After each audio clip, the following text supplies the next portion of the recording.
T1, very safe. So far their draft, I would say, is just very safe. There's very few holes in what they've got. They've got a lot of long range at their disposal. They have solid engage thanks to the Varus. They have good disengage or follow-up with the Renata ultimate when combined with Varus. They have a lot of skill expression and pick. Like, it just depends on how they round out their composition. Do they want more engage? Do they want side lane threat? There's a lot of flexibility here for T1. Yeah, T1 are showing really good counter-engage right now. As you mentioned, Renata ult's so good when the team is charging into you. That Sejuani, that Bel'Veth on the front lines. Locking it up here with the Jhin for bottom lane. There's that Sylas we were talking about, because Yagao has not shown the preference for the Akali answer into his ear. Almost always, this Sylas, he goes right back to it. The couple cheeky hovers there. Carrier playing with the fans' hearts. What direction will they go in? We expect Zeus to have a deep champion pool, and he will lock in his Gragas. A long time comfort for Zeus.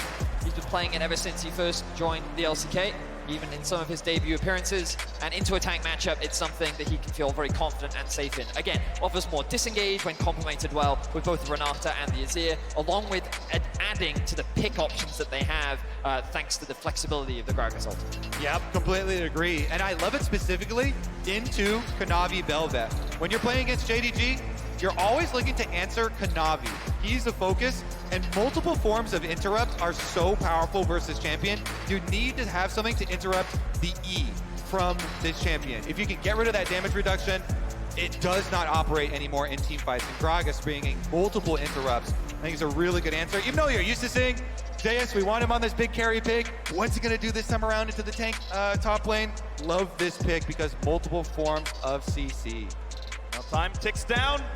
This could be the last time these two coaches shake hands. Bengi on stage with T1, with Faker for every one of those World Championship victories. Maybe on his way to his own fourth in a new role as head coach. It's been a split playing in the LPL, came back to T1 of the coaching staff. And has done so well with this team. Is this the last time these teams meet? The first and last time these two orgs go head to head. JDG, the last hope of the LPL. For 4 years in a row, the LPL made the World Finals. A different team each time. JDG, the most unlikely of candidates. 369 cut from Top Esports. Hope and Missing cut from their relative teams as well. JDG signed them. Win the summer split.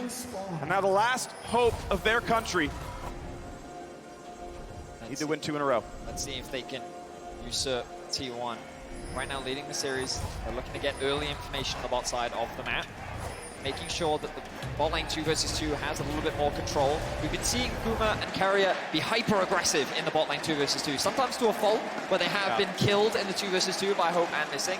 What I think is scary about this Jhin and Karma lane is it does have a lot of power in its straight-up 2v2 with the amount of poke and damage, especially with that 4th shot from the Jhin. Yeah, what you get when you invest in this lane for JDG is way, way, way more safety for your bottom lane. It's double poke, as you mentioned. It's also, Jhin is one of the AD carries that can start with Boots Potion. Very rare. So much more sustain with the extra potion down there for him in case he gets the worst of the trades, because let's be honest, what we've seen in this series is the T1 bottom lane that was promised. They were prophesized, they were talked up as being the best bottom lane in the world, and they only lost that title due to some underperformances in summer, but it's really nice on the world stage to see Guma Yushi and Carrier truly living up to some of that hype. And it really has been in the team fights where we've been seeing Guma really step up alongside Carrier. Of course, you don't want to take anything away from the support of T1.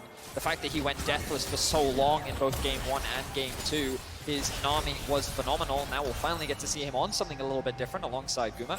Let's see how much of an impact they can have in this game, as they are getting pushed in at these early levels, kind of as we expected in the 2v2 matchup. Yeah, and we've seen him already with some, I would say, game-winning Renata ultimates in this tournament. See if he can... Oh, damn, the double poke. Cleanse Ignite versus Cleanse Ignite. That means there is no heal. There's no way to get your health back up. You can drop the dot, but the first take of Ignite will still land. Summoner spell-wise, arguably Ignite counters Cleanse. And throughout the series, we have been seeing... Flash, handshake back, trying to burn him down, and he will drop the T1 bottom lane. That was magnificent. Are you kidding? The handshake right on missing as he flashes. Holy moly, predicted, outplayed, annihilated. This T1 bottom lane, the one that was promised, absolutely insane. I mean, that I feel caught everyone off guard. Carrier played that so well. For sure, Mythic was caught off guard. Just as we were singing his praises, wow. He's able to find a play like that. The burst damage was ridiculous. So let's have a look back and see how he does it. Flash, handshake, root. It's just clean, isn't it? No bit of damage was missed. Really understanding the limits of his champion. You give him a champion that has a little bit more agency than an army, and he does stuff like that. You can see why Carrier is so respected worldwide. Finds a knock, got decent damage. Under the turret's be a bit much, takes a shot, but it does put damage in toward Faker. Kanavi always happy to share a bit of XP with a laner. Total experience for your team does go up that way, but it will slightly delay Yagao's road to 6. Yeah, man.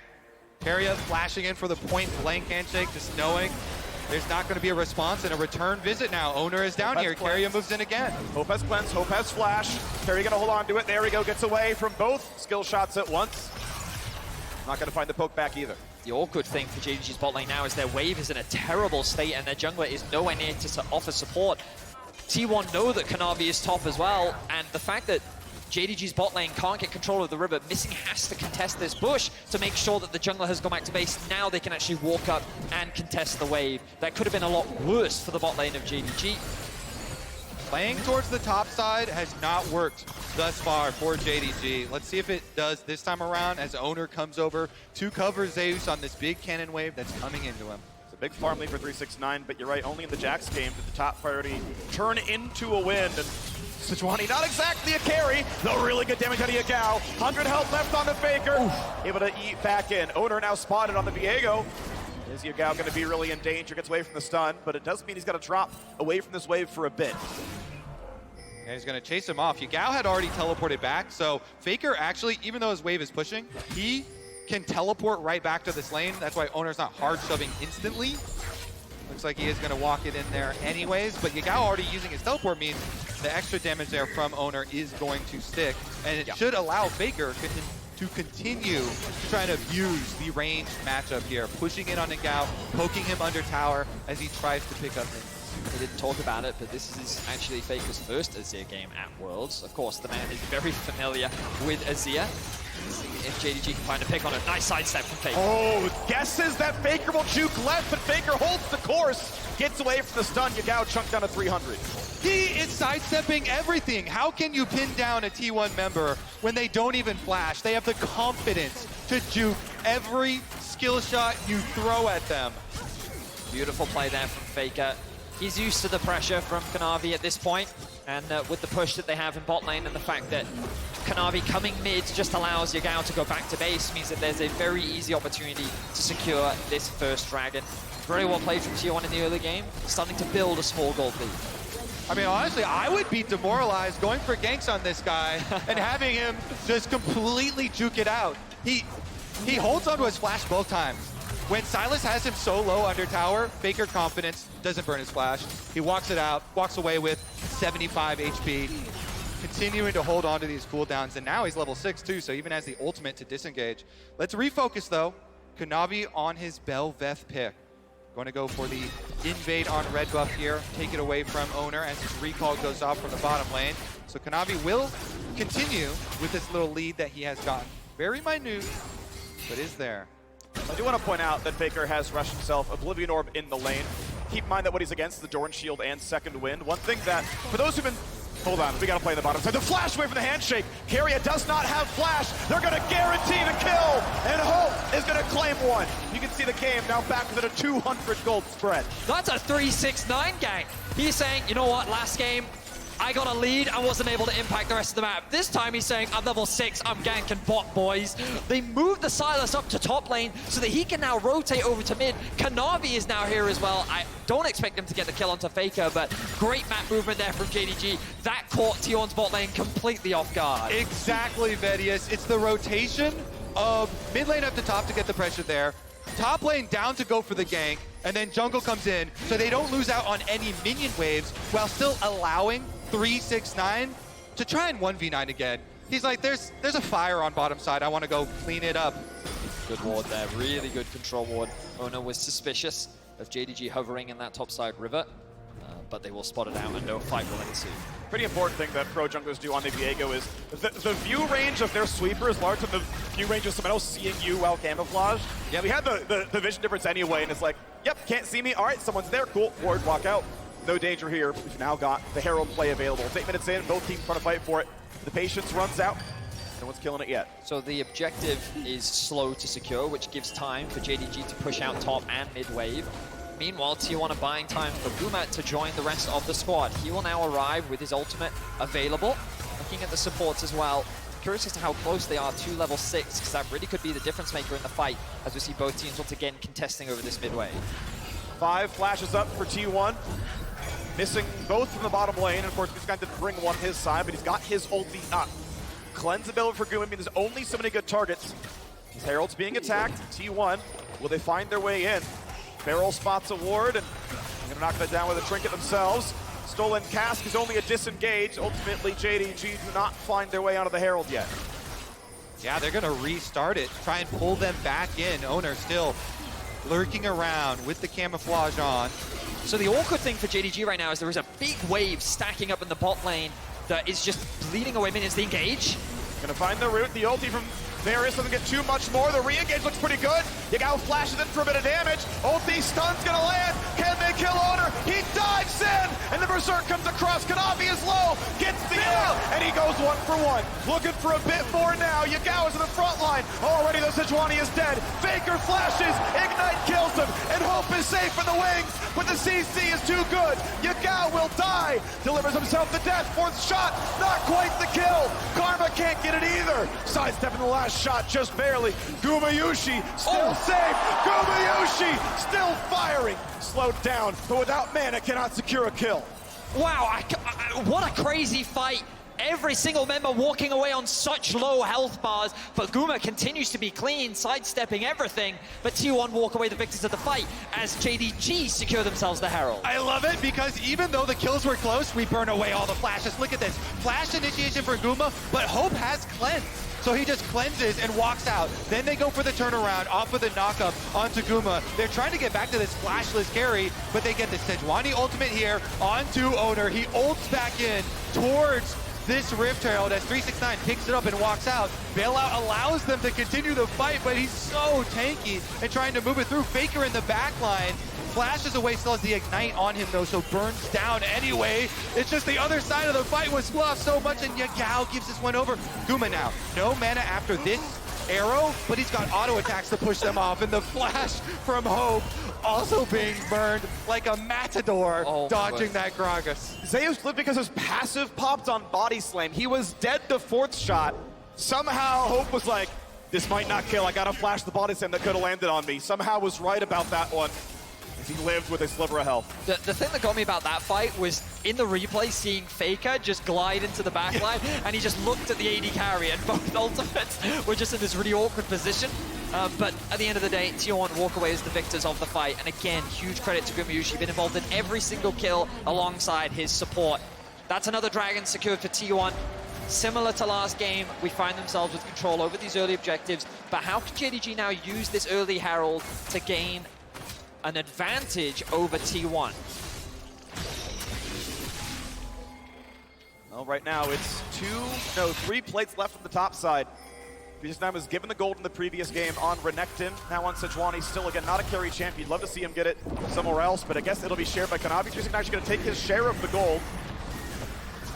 Sees Velvet can be a big enough carry. Certainly 369 is up in farm, but will that matter enough? Yeah, we're seeing it again and again. JDG trying to have Kanavi and 369 carry these games because T1's bottom lane is just relentless. Again, this Rift Herald used on top side does get a pretty high value secondary charge, but bottom lane is kind of Flash stun. Varus can't land it himself though, forcing the flash that are missing. He will stay alive, trading flashes with the opposing jungler. But with the wave thinning out, they're not going to get much more than this damage. The plate itself will not drop. Hope wants his 4th shot, can't quite get it. There we go, Guma takes the trade. And with Varus ulti on, there's a chance they find that kill. They gotta block the shots, they will do so. The shields come out as well from the support. Get away from the deadly flourish. Well played by T1 to get away unscathed, but you can see the biggest difference between this game and the last two. There's no Faker.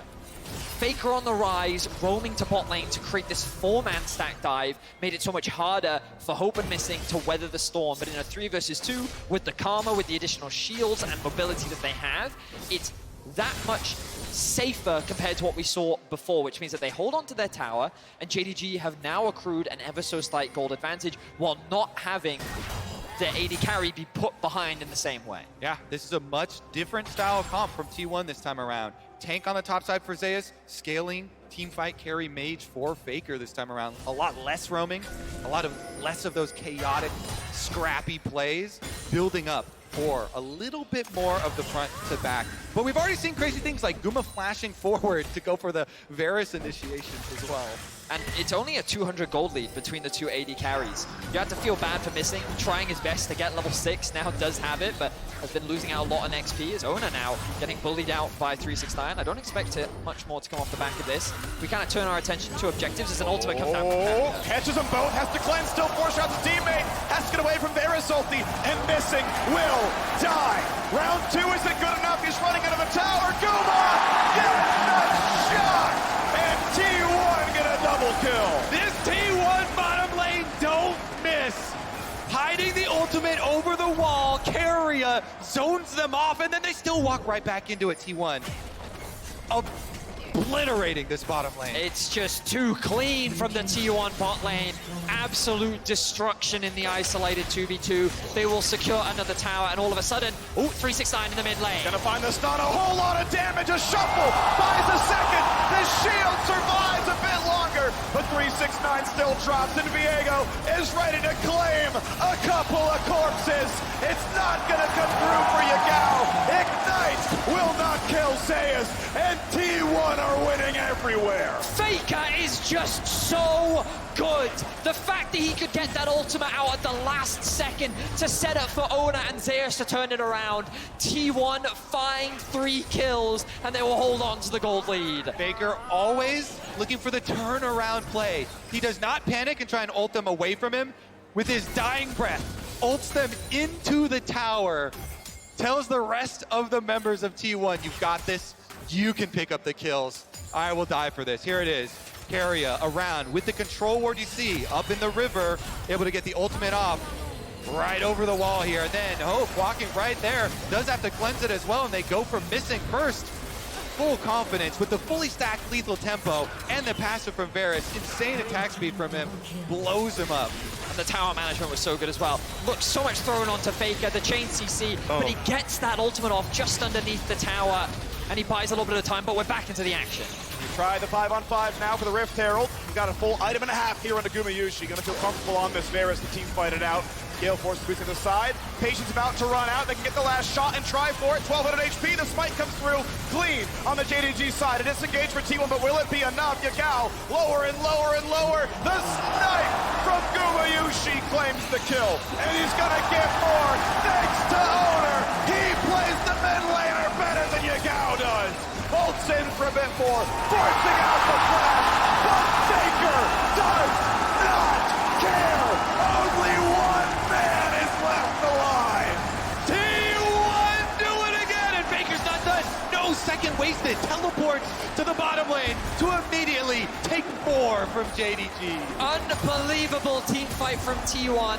The start of the fight looked promising for JDG, but this early game is snowballing out of control, and it is off the back of this bot lane and the man in the mid lane, Faker, as he looks to return to the World Finals once more. It is beautiful to see the 2 generations of League gods on T1 play together. Look at this. They don't get the smite, but Faker does so much damage here with the Azir moving forward, and Owner goes for the reset. Guma firing off the snipe, nails the first kill for him, so then Owner gets that body, jumps forward, picks up the Silas, and chases down the rest of them. Faker goes with the short route on the inside, flashes over into the wolves for the ankle. Beautiful play from Faker. And while he has not played Azir at Worlds yet, you can see that he is still a master at the champion. The cheers from Zeus as the ulti comes through. Another 369 finds death number 4, but the re-engage from Belvet is almost enough, but it is not. Faker in the mid lane, the unkillable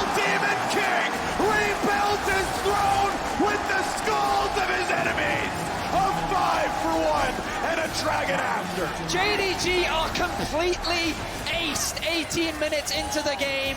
T1 are playing with nothing but confidence as they rip apart the last hope of the LPL.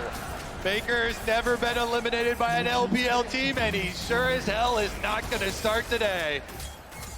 What an incredible performance. T1 seem to have only gotten better and better from game to game. JDG have put up a strong fight, but here in Game 4, it is nothing but the T1 show. And we have to give so much credit. We sing the praises of Faker, we sing the praises of Gumayusi, but Carrier's ultimates have been unbelievable in these team fights, hitting 3, 4, 5 members consistently. And the plays that he has been making in the 2 versus 2, he's been involved in 15 of the 18 kills. Absolute beast for sure. Here's a look at the engage, and Zeus, immediately they go straight for frontline. They knock back the Sejuani, and because of the comp this time around, it's easy for them to finish that out. Faker then goes around the back. Nobody's getting out of here. It's like Faker from the back, Gumayusi from the left, Ona from the front. They're being flanked when they just shouldn't be. The focus on his face. He knows that this game is his. Gonna find an engagement to the tower. Owner, though, able to get away with his ulti, staying alive, still has the flash. Good damage to the front side, though. They could kill Zeus. They could go for more. Here comes the Berserk, and even JDG is gonna kill JDG. The T1 reinforcements arrive, and it's a 4-0. They can't even kill off the Gragas. He was so low under tower. Almost goes down, heals off his passive, then gets the bailout from Carrier. My goodness, this T1 team, they are marching straight towards finals. I respect the resilience of JDG. They are doing everything in their power to come back into this game, but T1 are just too strong. They will secure a Baron on spawn, and they're looking to make their way back to the World Finals. Here's a look at the attempt this time. They try and burst on Owner. He ultimates away. They kite through, and then they turn their sights. Next closest target. Burn down the Gragas. Zeus gets slow, low. But Carrier, with the ult flash over the wall, hits them with the backline, comes in, and Guma can find the snipe, set up with his ultimate as well. Cleaning house, even getting the bailout for Zeus. This team is just so good. What an ultimate once again from Carrier. And JDG know there's little that they can do to turn this game around. You had the perfect setup, Thaddeus. You were talking about it. There's a reason this kid from the very beginning, support prodigy, got Rookie of the Year and was such a highly prized pickup for T1, but Guma. The bailout will buy a second. Have to find a kill. They should still knock him down, but it was close. Hope down a 400 HP himself. He almost makes it 2. That will be his first death of the game, but still, 19 KDA here in Game 4. This bot lane continues to be incredible. And T1 still in firm control. This will buy JDG a little bit of time, but not that much. If we draw our attention to the bot lane, we can see Faker pushing in this wave, securing another tower for T1. The next dragon spawns in about 1:40, and T1 are going to want to do as much damage as they can. 369 putting out the TES flare. A few years ago, made it to the World Semifinals, lost to Suning in the first Worlds the last 4 years that the LCK actually won. That was Dom 1. And now at the same spot he was, semifinals, but staring down the barrel of T1 closing out the series. Yeah, he got a lot of flack because of that TES team and dropping out, but had such a big resurgence this year. Let's see if they can pull it off. They teleport flank. He is behind Faker and the rest of JDG in front. Slow but not a route, 1 through for the karma, but not gonna be enough. Shuffling back in, Kanavi taking for a bit. It's a 1-for-1, Faker drops, but Owner is now on Velvet. Owner is gonna find another kill and going for a whole lot more. Yagao stuck in place, stolen Gragas will be not gonna matter. And Zeus is here to chase down Karma. 369 drops, missing drops, and T1 once again bathe Summoner's Rift in the blood of their enemies. 29-7. You wanted more than 1 kill a minute? Just T1 have that mark as they go for the top lane. ace after ace after ace. T1 is unstoppable. There is nothing that can stand in their way and return to the pedestal with which they made their name. T1 is looking to cement themselves even further as a legend among legends. A League of Legends movie in the making. All right, here's the attempt on Faker's life, though, from JDG. They never give up. They always are trying to pick off somebody, and they, in the end, trade 1 for 1. They get the kill, but guess what? T1 are too far ahead, and Owner getting these resets. As soon as the rest of the team gets here, they're so outmatched in items. It's just a bloodbath. Owner making this champ look broken again. Ulting to catch him out. No one left alive as Zeus is able to chase down the Karma as well. And you can see the idea from JDG, which is we have to find a pick, we have to find something. We're too far behind, we need shutdown gold, we need anything that can buy us time to get back into this game. But every single time, it is T1 not allowing them that window, as T1 once again look for a pick. Not gonna find it just yet, but this time, it might be to close the game out. T1 came into the series. They had only won one game slower than 30 minutes. They were stomping hard and fast, and now 24 minutes in, just about closing the loop here, trying to find the backline access. Kanavi cannot get in. Gragas only sends them back out. JDG a brief respite, but only for a moment as Faker takes down Yagao. Gumayushi secures the kill, but it was still the doing of the mid laner, the greatest of all time. 10 years in his career, 5 years since Ruler kicked him out in the finals. And tomorrow we may see him rematch that man for his 4th title. The Nexus turrets fall. T1 back to the finals for the first time in 5 years. And a team full of homegrown, home-scouted talent. And a stomping game 4 over JDG.